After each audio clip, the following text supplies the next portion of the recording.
This is Nearly Informed.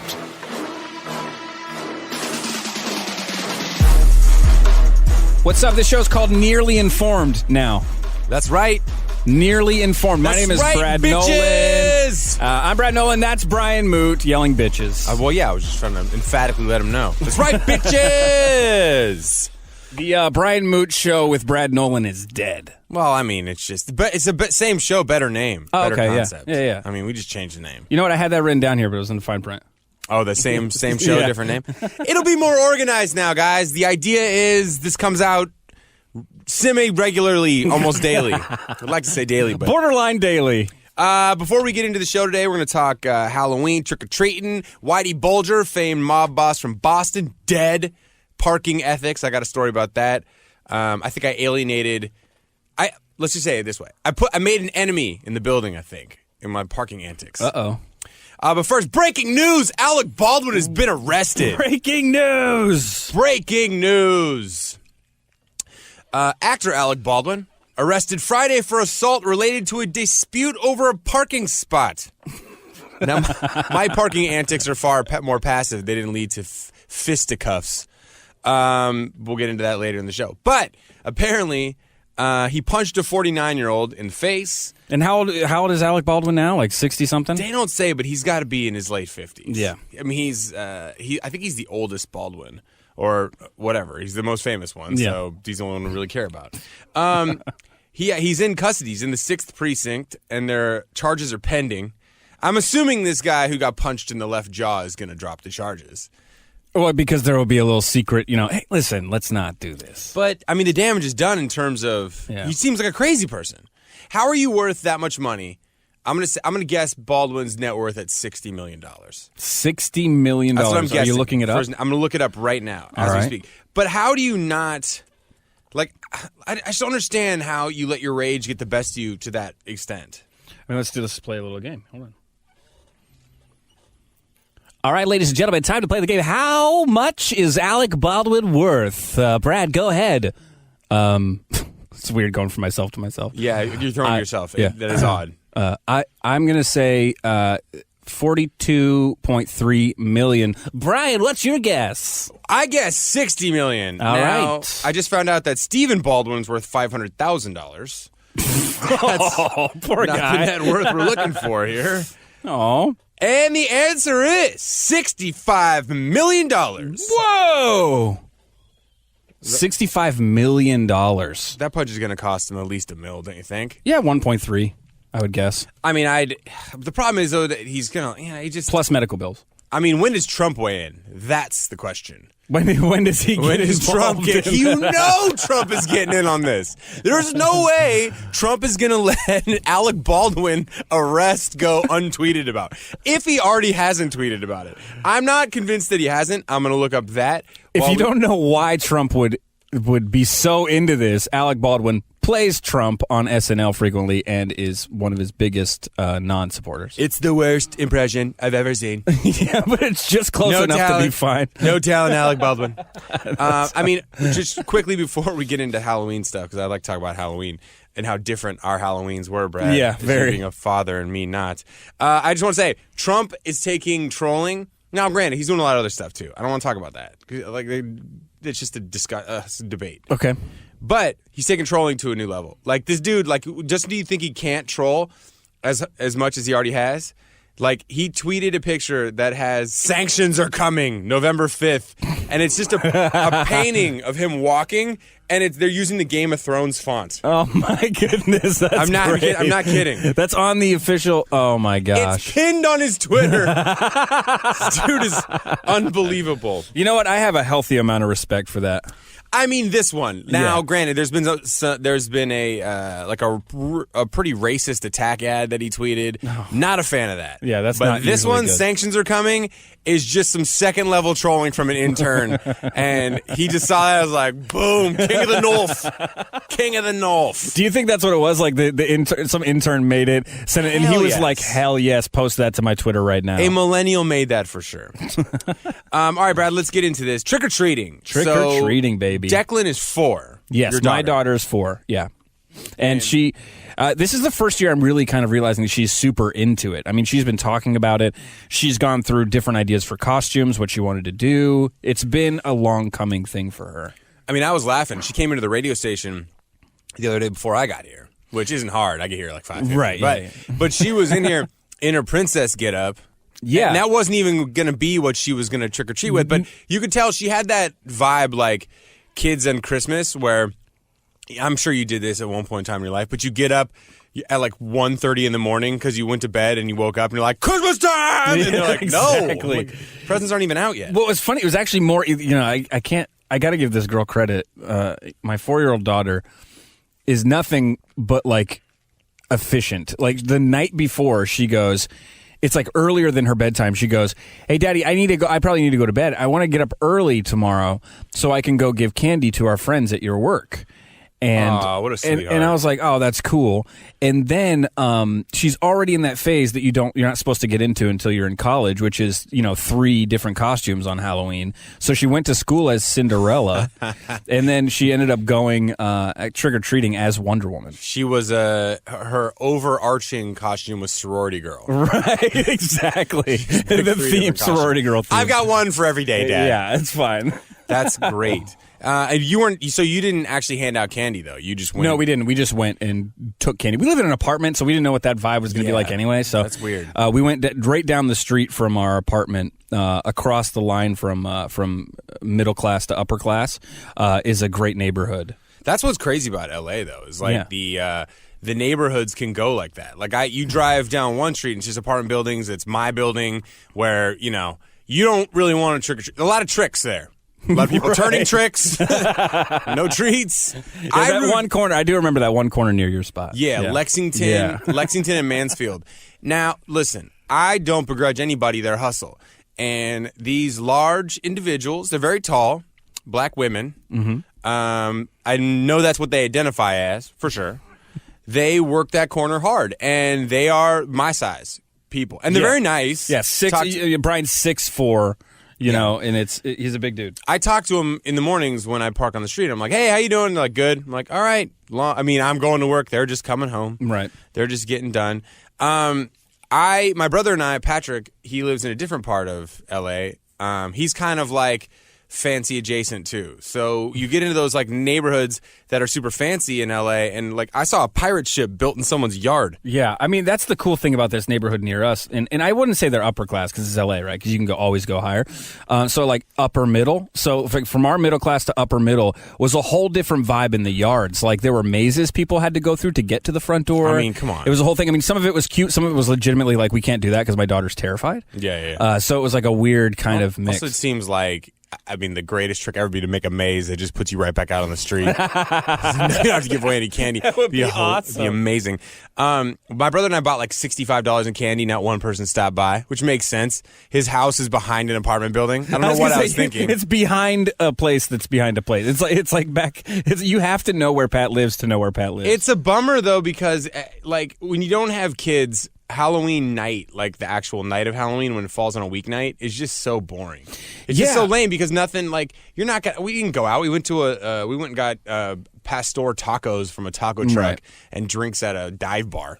But I mean, I think that is an adult. That's the adult pre-kid Halloween. Like, get as many of those in as you can now, so that when you do have a kid, you're not like I missed a couple of years. Maybe I shouldn't have done that. Maybe I should have held on to that. I should have woken up with my walk of shame costume on. Right. A few more times. We went this year. My girlfriend and I went to a haunted brewery, and it was funny. Like, I don't know what the hell people expect from haunted houses, but it was ridiculous it was like this big production. And it was like a fully acted out murder scene in the brewery.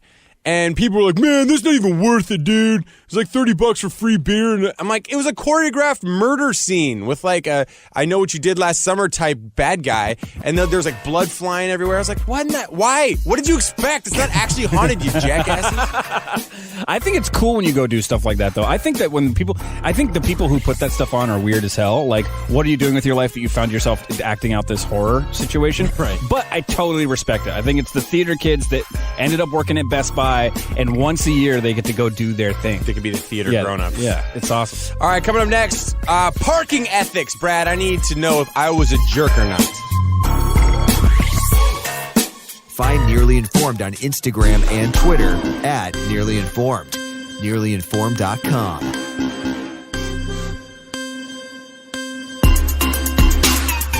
What's up? The name of the show is Nearly Informed. You can find it on social media across the board at Nearly Informed. There may or may not be content up there yet, but I promise you there's a plan. I'm going to guess not. You feel that bass right now? Yeah, it's good. Music is so much better on this new show.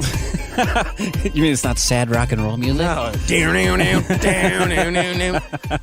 What's up? My name is Brad Nolan, at Brad Nolan on social. I'm at Moot Points on Twitter and at Moot Comedy everywhere else. Which is a pain in the ass, but I had to do Moot Points on Twitter because it's just too perfect for the platform. All right, Brad. I think I made an enemy in the building. I'm usually the one that does that, so it's good that that now somebody else is jumping on board here. Yeah, I did it over a very silly reason, but it's one that I've always wanted to do. I've always wanted to pull this maneuver. One of these things that, like, for years you've had the opportunity and never did it, and it was like a what I should have did type moment. Exactly. And then now you've got to accomplish it. I think so this is going to be great. many Target parking lots where I didn't know anyone. I could have pulled this maneuver. Yet I wait years and years and years of fantasizing about this specific trickery, and I wait until it's the building with people we work in. So what happened was, I hate this, and some people don't mind it, but this drives me crazy. And I think there's two types of people in the world. People that are okay with someone slowly following them in their car through a parking garage, like a shark. I've never met somebody and stayed friends with them if they did enjoy that. Right. But there's some people who don't mind it. They're like, oh, I don't care. Hey, over here. Hey, look, I'm leaving next, right? No. And then there's some people like me, it drives me crazy. Because I'm like, just wait. You don't need to follow me. Just stop and let me walk. And it's so weird too because you're thinking like they're not even pressing on the gas; they're literally just letting off the brake. Like that's how slow they're going, and it's like this weird. It's a little bit creepy. It creeps my wife out a lot when it happens, especially when it's a hybrid, and it's just like that's funny. Because in my mind, I feel like okay, I'm assuming that you're following me for parking, but what if you're just a ballsy hitman who's just gonna gun it? I think I've seen too many movies. All right, so what happened was I walked into the parking garage. We're on the second floor of the parking garage. We have a bridge that crosses from the station into the second floor of the parking garage, and the parking garage has 4 floors, and it's a pain. This parking garage, if you show up after 10, 11 a.m., you have to park on the roof. Yeah. And that sucks, man. I hate driving to the top of parking garages. It just feels so useless. Yeah, the parking spaces are not proportionate to the building size at all. No, not even close. No, if you show up late, it's like I know people that get to work here 7:30 instead of 8 just so you can get parking, which is ridiculous. This is your place of work. So I'm walking in the parking garage, and this car drove past me. They see me walking, and then they back up. I'm like, that was weird. I didn't put two together yet. Then I start walking, and I legitimately, honestly forgot which row I parked in initially. And then they started slowly following me. So then I walked, and I was like, man, screw these people. And when I was kind of annoyed with myself, they caught me on a bad moment. I was annoyed that I had forgot where my car was parked. So then I walked on the right side in one row. I walked, and they were following me past where my car was, right? So then I was like, oh, shoot. So then I walked behind them and then walked to the row over, right? But I was walking super slow because then they drove around the thing. Oh, so it's like a peekaboo game now. Like now you're going through the row, and now they're boom, and I'm here again. Hello. So they drove around, and I walked just slow enough so that they would think I'm still in that same row that I walked up initially, but now I was parked on the left instead of the right, and I just walked past my car. And I then slowly, as soon as they stopped, I waited. I stood there, and I stood and looked at my phone just to give them a second to wrap all the way around. Yeah. And then I walked through the line to where my car actually is, right? And then it gets even better. I wasn't leaving yet. I was getting my gym bag. And I knew that. I could wave him around. You knew that the whole time. You could have been like, hey, I'm not leaving. Just so don't waste your time following I could have done that. Yeah. Yeah, but I didn't want to. I wanted justice for these parking sharks. So then I popped my trunk, right? Pop my trunk as they're now like, because then they like waited for a second, like, oh, he's going to walk through. And then they kind of sped down the aisle. But my trunk is already open because I popped it while I was walking up. Right. I grabbed my bag and they were coming around the end of the aisle again. They couldn't see me. I walked back through to the other side. And then to be a real jerk, I popped my lights, my unlock lights, which lights up the tail end of the car. Oh, Brian. And they, oh my God. They stopped to wait. And I saw their car stop, and I was like, oh, I got him again. They didn't even know I'm not there. And then I went, beep, beep, and I locked it. And they stood there for a second, and then they drove, like, ripped around. They drove, like, slowly, and then they saw me with my gym bag and just ripped, like, wow. Oh, my like, God. all pissed. And as they drove by, it was a gray Honda Civic. As they drove by, pretty sure it's a girl that works in sales. Oh, my gosh. At the station. Like, she works at the radio station, and I'm pretty sure, well, if she's listening, she knows I did it on purpose. I think she was just frustrated that, so I think she burnt all that time trying to save time in her life. Good 4 minutes. Good 4 minutes. And here's the funny part is that now I'm in this weird, like, twilight zone where do I admit way publicly, like, hey, yo, I did that on purpose. I'm a jerk. Just so she doesn't think I'm an idiot. Because I think she honestly probably thinks, like, no one would do that on purpose. That guy's a complete idiot. Yeah, moron. Like, he forgot where his car was. I'm never going to sell him an endorsement. Yeah. See, that's my other problem. So I feel like... I think you need to, on Monday morning's FM show, I think you need to come out with it. I know, because this could be really bad for me. I'm like, now I'm thinking, like, if this person either thinks I'm too stupid to know where my car's at, they're... This no guy matter probably what, can't even read. The very minimum, they're annoyed with me.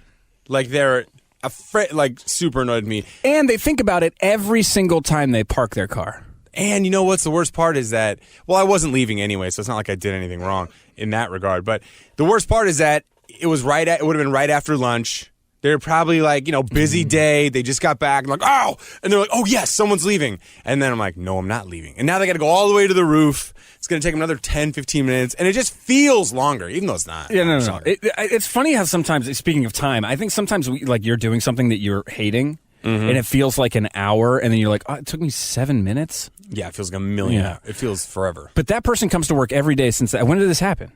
Wednesday. Tuesday or Wednesday. Okay, so this is now 3-4 days that they've been just coming to work every day mad about that. Stewing on it. Every single time they go to lunch, they think, maybe I should go in walking distance. Yeah, maybe I should Uber. Yeah. Maybe I should ride a bird scooter. You've probably affected this person's life to a degree, like butterfly effect, that they won't even leave the building now for lunch, and so they're having a really bad work-life balance. Right, and now they got to do Uber Eats all the time, and they got to deal with those fees. They're spending a lot of money, and they're not selling you at all. The only thing I can ever compare close to this jerk move is one that I used to do all the time in Boston when I lived there, and it's the meanest thing in the world.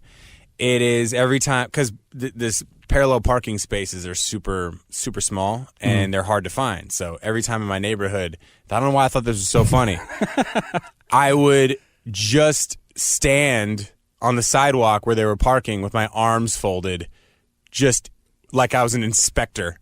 Like I was just there to create anxiety over parallel parking. Okay, I know why you thought it was funny, because it's funny. It is funny, right? I would do that. I'm going to do that later today on my street. Like I'm just going to stand there, arms crossed, and just kind of like a judgy look. Sunglasses up on top of my head so they can see my eyes. Yeah, I'm going to do that. And here's the best part. That's fantastic. Here's the best part. You have, the really key to selling it is you have to give them zero payoff. So you can't go 10, like I was judging you. Like, oh, I'm that guy. You just have to, as soon as they get done parking, you just have to walk off. Just disappear. Yeah, you just walk off. Even if they ask you a question, you pretend like you don't hear them. You just like walk just slowly away. Like, I don't know why. I mean, I do know why. Can you look at them as you walk away or no? No. Okay. No, because you want them to now have the burden of like combing through their life to figure out why this individual would be staring at them while they're trying to park. And just no satisfaction of a payoff. I do love that. So I do think that I am going to have to find out who this person is in the building because I need to make it right. Yeah, and one of the things that we've learned about the show is you mention something on the show, someone will quickly go, "Oh, that was me." Yeah. Or I know who that was. Whatever it is. All right, what's coming up next? My life. All right, next, I want to talk about Whitey Bulger. Yes. The mob boss in Boston who's just off in his prison cell in Virginia. I am addicted to that guy's story. I think it's the coolest thing. And honestly, insane. the coolest thing starts after he disappeared. Yeah, Like, it's crazy. It's so cool. It's such a crazy story. That's coming up next on Nearly Informed.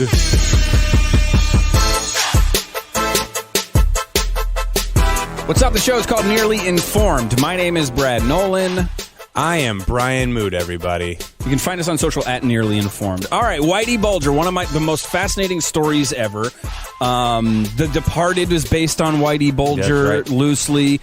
There was a huge a movie that came out with Johnny Depp playing Whitey Bulger. Which he was terrible in. It was not a great movie. It was not great. They tried to make him look too much like Whitey Bulger. I liked it when Jack Nicholson just played a Whitey Bulger-inspired character. Yeah. And from all the stories you hear, like, that's how gangster he was. He was just an absolute just tyrant thug in Boston. His brother was in the state senate, which happens a lot in the Northeast. I know I was hooked on this show. It was on Showtime.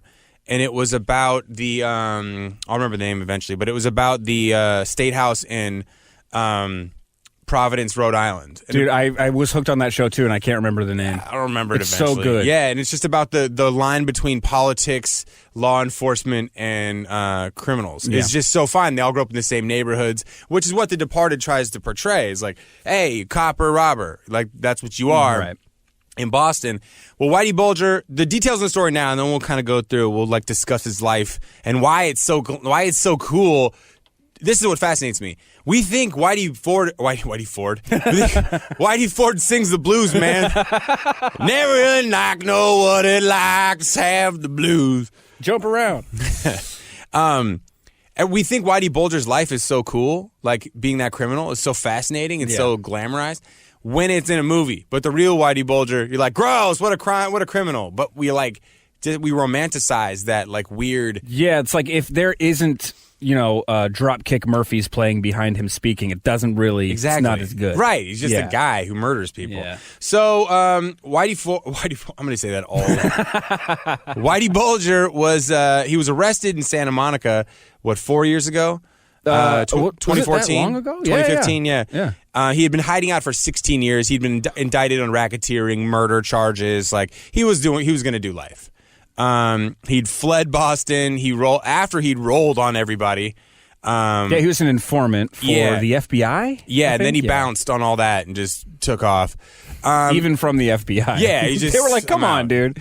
Well, I think the level of snitching he had to do to not go to prison. I mean, he was going to be a snitch forever and basically on house arrest forever because he's a violent criminal. He was arrested. He was in Florida. He was in a Florida jail for 3 years, I believe, and I read details on this on why they'd moved him from Florida. He was a real monster in jail. Like, he was mean. He was in a wheelchair.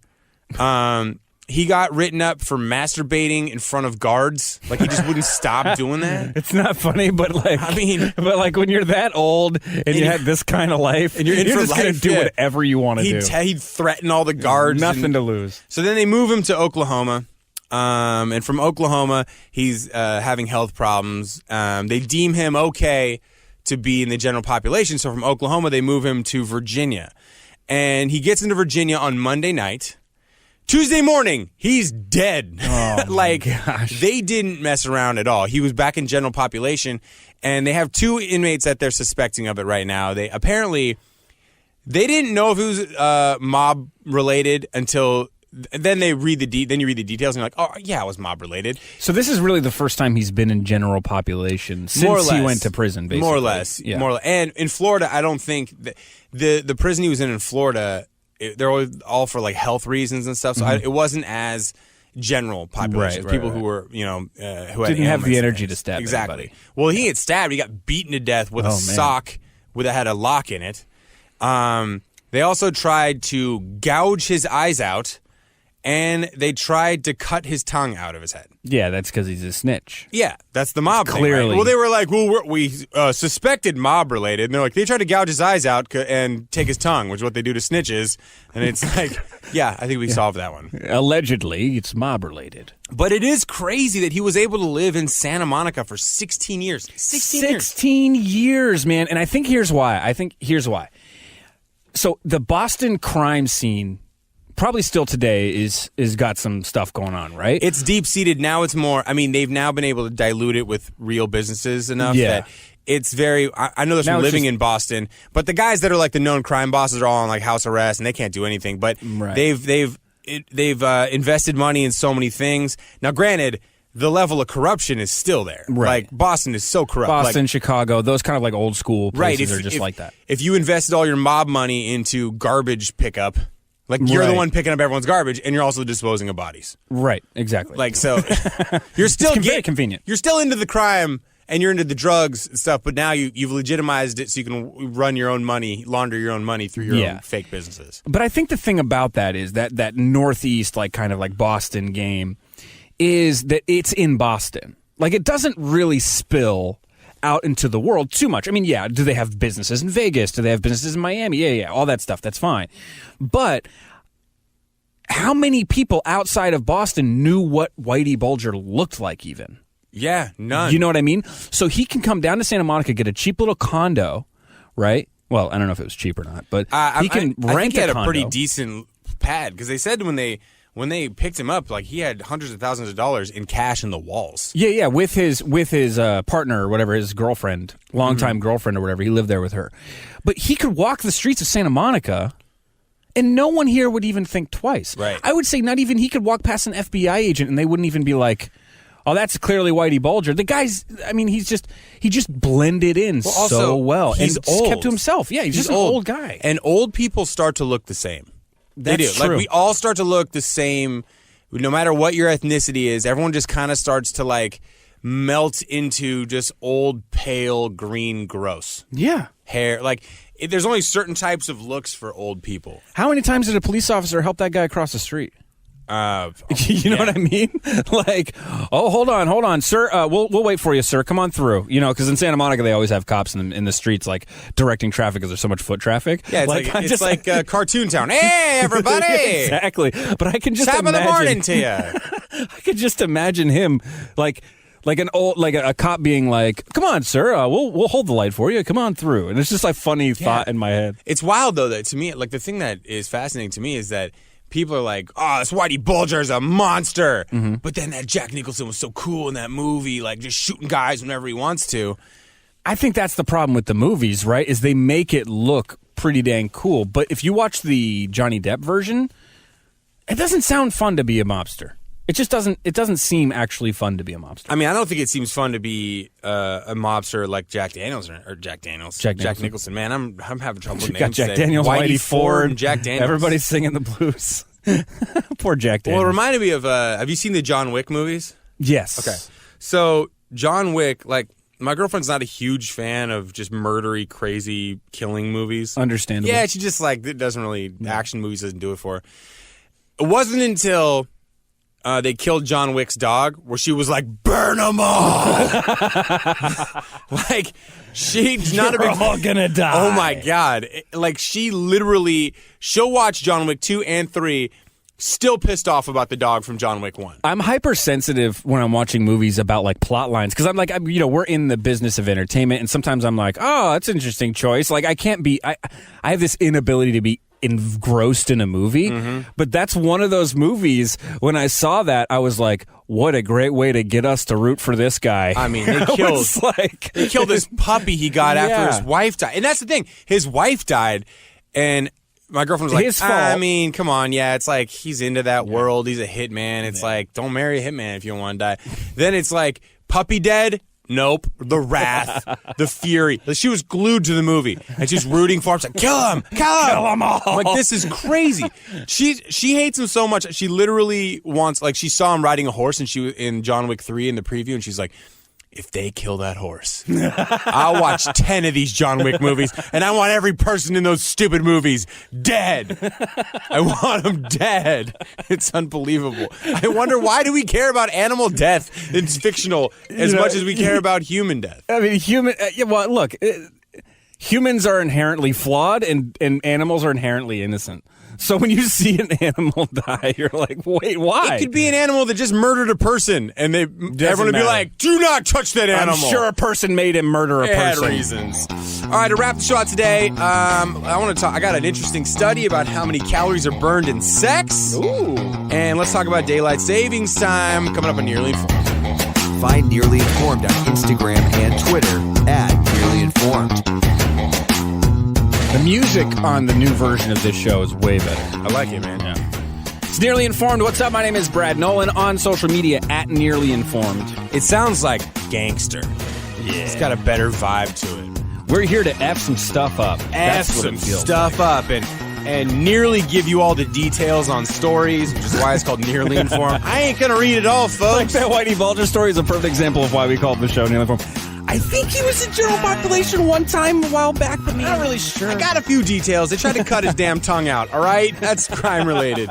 All right, in a few minutes, we're going to talk about how many calories you actually burn during sex. But first... Oh, Brad. I'm kidding. I had great sex last night. Whoa! Let's continue. You allowed to just say that? Yeah, I think so. I will find out. Is it because how many people do you think got laid on Halloween because their kids had a sugar crash? Parents. You know what? I don't think that's a thing. No, because I think the parents are actually more tired than the kids are. Oh, you think so? Yeah, you're right, because you had to hustle around and keep them out of the streets and stuff. I mean, it was brutal. Like, we came home, we're like, okay, good night.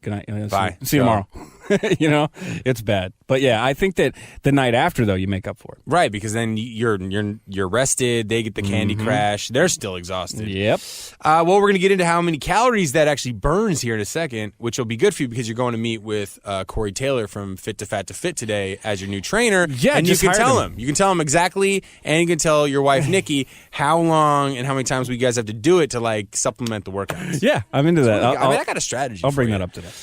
Daylight savings time. We be falling back this weekend.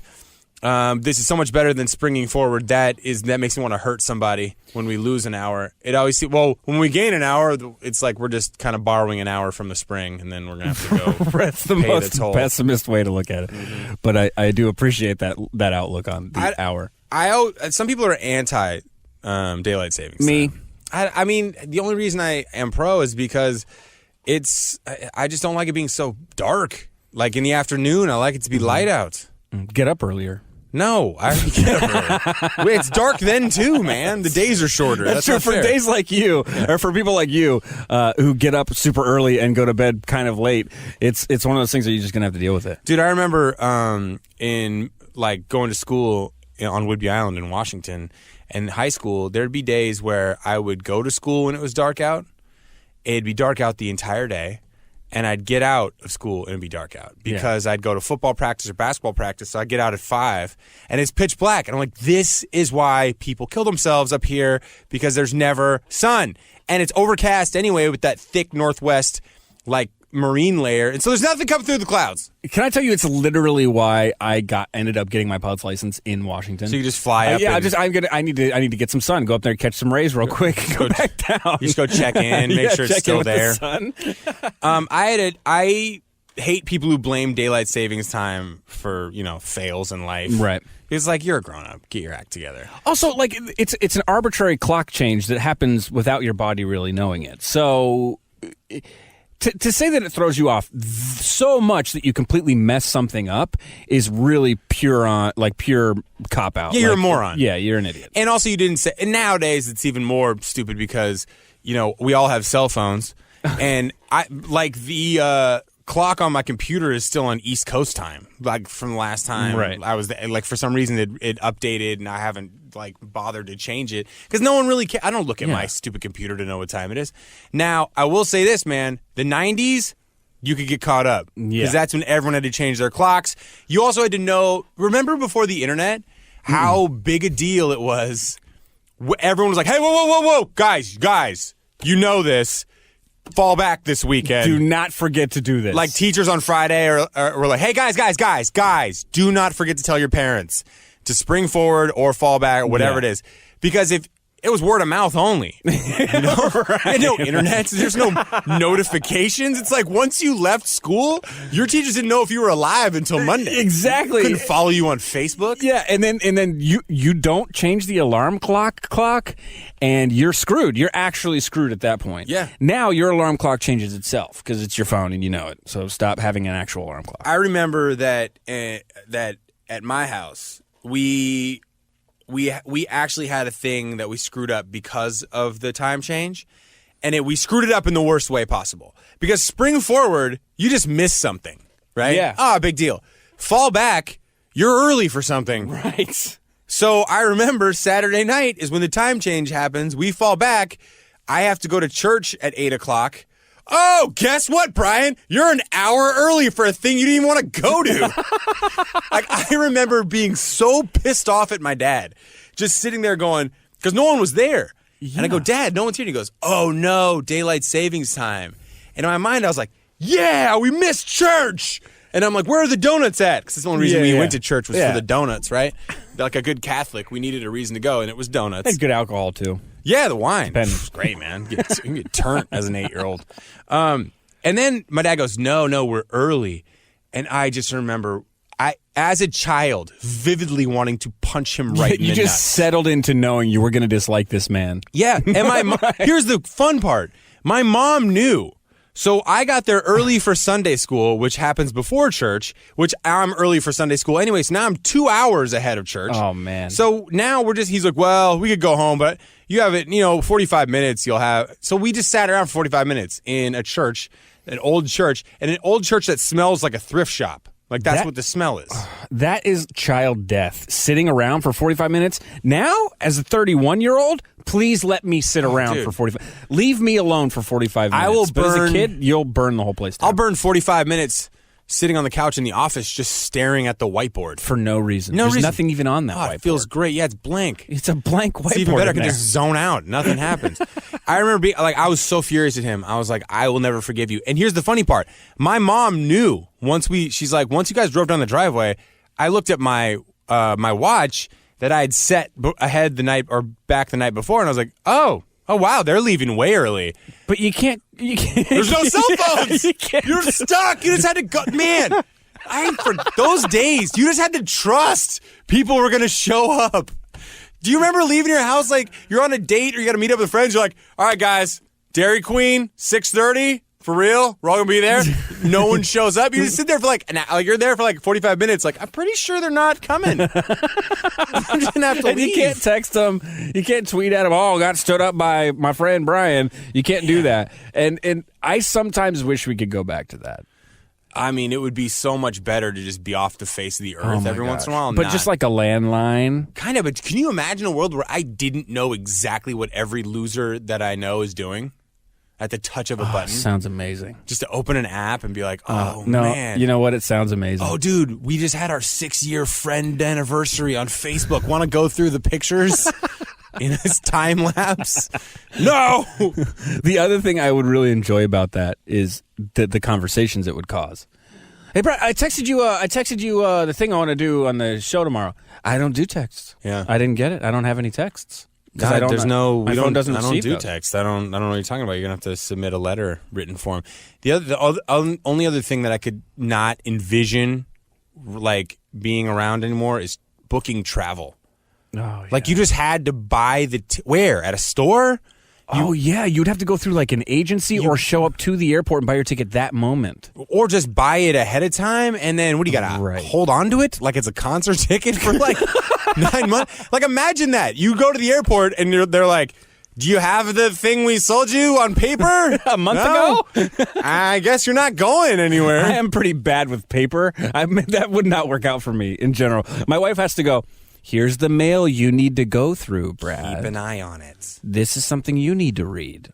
It's funny. The other day I was thinking to myself, man, I don't really get any mail in LA, and I was like, oh yeah, it all goes to Atlanta. I could be in a lot of trouble right now. I could have missed jury duty. I don't know, dude. I'll tell you what, my wife got. So I really don't read the mail. She was gone for like a week. The mail just piled up in our little tiny box, and it's an apartment, right? So it's got a tiny little mailbox, and it's just full. Yeah. She comes home the next morning, or the next day. I get home, and she's like, "Here's the mail," and it's like a mountain of mail. And I'm like, "Oh, sorry about that." And then we start going through it, and one of them was from my old student loan. They were like, "Yo, we're going to garnish your wages." I was like, "When did that come?" Yeah, when did that come? Are they garnishing? Yeah, did that already start?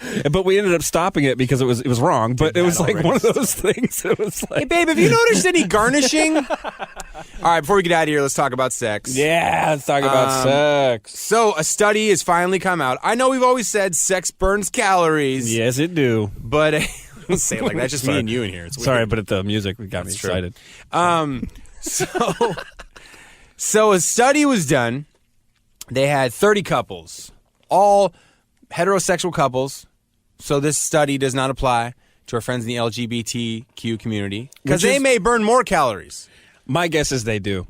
Yeah, you're right, dude. They're probably the sex is way more interesting. Yeah, exactly. So it's probably like in science, right? Like when you do a hypothesis and you do all this stuff and you do all the calculations and stuff, it probably says straight couples this many multiply by 1.5. Right, you have to have the factor. Yeah, like the factor of 4 gay couples and lesbian couples. Yeah, and also I just think they do it more too. Yeah, for sure. Gay couples just seem like they're more into each other. Yeah. You know what I mean? Like straight people are terrible. Yeah, right? They just boring. I never hear about gay couples getting bored with each other. Right. I've never heard about that. Well, we just got bored. It's like I always hear the opposite. But we're still going at it, bro. But if you do hear that, they're like, we just got bored and then now we fixed it. We added people to it. We went on our separate ways. Like it's so great. Oh man, they got it good. So as heterosexual couples, they said that on the surveys, most were missionary, doing it the old mish style. But there's variance for, in the study, they're like, well, you can burn more if you, do it longer or do it more actively. All right. On average, in the average session of sexual activity, men burned 101 calories and women 69.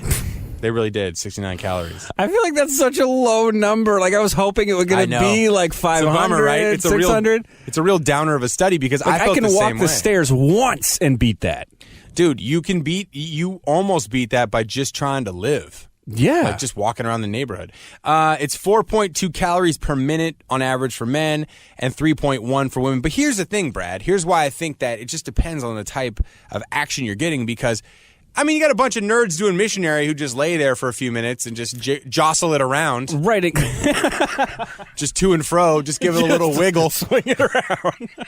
Just gyrate it. I don't know how to explain bad sex, but you guys get the picture, right? But it also, clearly in this one, the guy is on top for this missionary because the girl's not burning any calories. Is it missionary if a girl's on top? I think it's missionary only if the guy's on top. Is that a thing? Oh. I think so. I think girl on top is just like called riding it. Right. Cowgirl. I don't. Because then there's cowgirl, the reverse cowgirl. You're right. Yeah. Put that butt in your face. You're right. So the guy is expending what little energy he has because he's so boring that he's only coming up with this sex position. Yeah, and just jostling it here and to and fro. I'm just kind of rocking the hips side to side. I've always kind of wondered we've all seen what good sex is, whether it's in our own bedrooms or just on the internet. Yeah. You've all seen good sex. I would love to see, this sounds so weird, but I kind of want to see a video of really bad. Like just what does bad sex look like? Yeah, just, and like not like super short, not like 90 seconds or a minute or whatever, but like 5 minutes of just two people just uncomfortably just kind of like jostling around. Rocking back and forth. I don't know what it would be like. That'd be that'd be a good little niche in the porn world, right? Yeah. This is called bad porn. Why? Because it just makes you appreciate your own sex with your significant other. Motivational porn. You think your wife is boring? Watch mine. You'll see what this feels like. That'd be great. This feels like I want to do a little bit of throw your keys in a bowl and let's switch it up. My lady sucks. I'm just saying I feel like I burned more than 101 last night when I had sex. Well, you may, depending on your body mass index. So, you're a bit on the out of shape side. What do you I don't mean? mean to blow you up right there. What are you talking about? So you're going to burn more calories. It's like, how did Jared from Subway lose 90 pounds eating sandwiches? Because before that, he was eating, pizzas wrapped around sandwiches. I was going to gravy. put a joke in there, but I don't want to make any jokes about this guy. So I'm just going to move along. That's a good point. Oh, I forgot about that creep. Oh, get that foot-long joke out of this show. Edit it. And before we get out of here, Brad, the shocker of this study. The shocker's probably not the word I want to use. Or maybe it's exactly the word. Yes, how it is. many calories do you burn with shockers? You gain calories, actually. They felt the need to, because people were like, well, how many calories does oral sex burn? And they were like, far less, you idiots. You guys are dummies. But I got a chiseled jawline.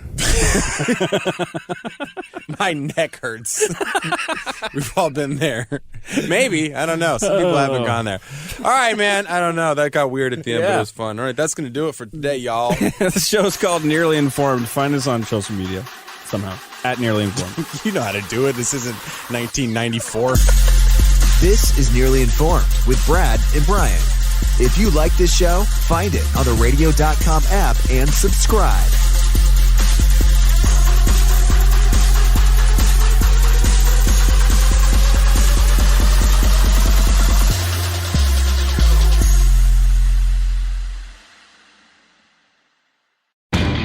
Take care of your to-do list right by starting with Lowe's, because we have a lineup of outdoor power equipment brands you can trust to tackle any project. And we'll even help you save.